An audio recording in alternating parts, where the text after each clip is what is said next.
ნებისმიერ გაწევრიანებას, ნებისმიერ ცვლილებას, რა თქმა უნდა, აქვს გვერდითი ეფექტები. მაგრამ გაწევრიანების დადებითი მხარე იმდენად გადასწონის ნებისმიერ სხვა გამოწვევას, როგორც ჩვენ პარლამენტის თავმჯდომარე საუბრობს, რა ღვინის ბაზარს შეექმნებაო რაღაცა პრობლემა, ხო? რომ აი შედარებად შეუძლებელი. დავიწყოთ ძალიან მარტივი. მართალია ევროკავშირი არ არის უსაფრთხოების სფერო, მაგრამ ევროკავშირის წევრ ქვეყნებში ომები არ ხდება. დამარტივად რო ვთქვა. ამიტომ ეს არის ძალიან მნიშვნელოვანი გარანტია იმისთვის, რომ ჩვენ ქვეყანაში დამთავრდეს აი ეს პრობლემები, რაც გვაქვს უსაფრთხოებასთან დაკავშირებით. მეორე მომენტი არის ეკონომიკური საკითხი. არც ერთ ევროკავშირის ქვეყანაში, ყველაზე პრობლემურ ქვეყნებშიც კი, გაწევრიანების შემდეგ არ არის ეკონომიკური უკუსლა და საწყის მდგომარეობასთან შედარებით გვაქვს არსებითი ხელშესახების ზრდა. რა თქმა უნდა, პრობლემები იქნება ცალკეულ დარგებთან მიმართებაში, იმიტომ რომ კონკურენტურანიერობაც უნდა უძლებდეს, მაგრამ ეს ყველაფერი გადალახვადი პრობლემები. და აქედან გამომდინარე, ნებისმიერი კითხვის ნიშნის დასმა საქართველოს მსგავს ქვეყნისათვის, რომ გვინდა თუ არა ევროკავშირის გაწევრიანება, კიდევ ერთხელ ვამბობ, ეს არის უბრალოდ პოლიტიკური შარლატანობა.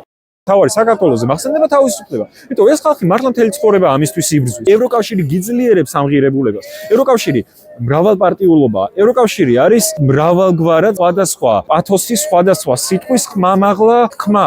მანდაც ძალიან ბევრი რამეა, რაც არ მომწონს. ევროკავშირში რომ შევალ, მე ვიქნები პირველი კრიტიკოსი ეკონომიკური პოლიტიკის. იმიტომ არ მომწონს მაგათი ეკონომიკური პოლიტიკა, მაგრამ რაც მომწონს, მინდა რომ ის გადმოვიღოთ. და ეს არის ზუსტად თავისუფლება, ადამიანის უფლებების დაცვა. თუ ჩვენ თავროჯერებულება თავისუფლებაა და თავისუფლება მათ შორის გულისხმობს იმას, რომ ქონდეს ჩემი კულტურა.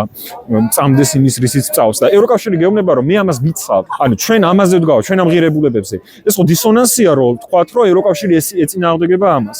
ეს უბრალოდ პროპაგანდაა, რასაც ავრცელებს რომ ვითომ ჩვენ რაღაცა ღირებულებებს დავკარგავთ, LGBTQR ხალხი დაგვიპყრობს და ასე შემდეგ. აი, ეს ყველაფერი სიცრუე და სისულელეა. თავისუფლება არის თავარი ღირებულება და ესენი ამას ატარებენ ზუსტად. და ეს გვინდა ჩვენც რომ ეს განვიმტკიცოთ ამათ დახმარებით. ამ სისტემაში იმიტომ შევდივარ. მე იმიტომ შევდივარ მაგალითად.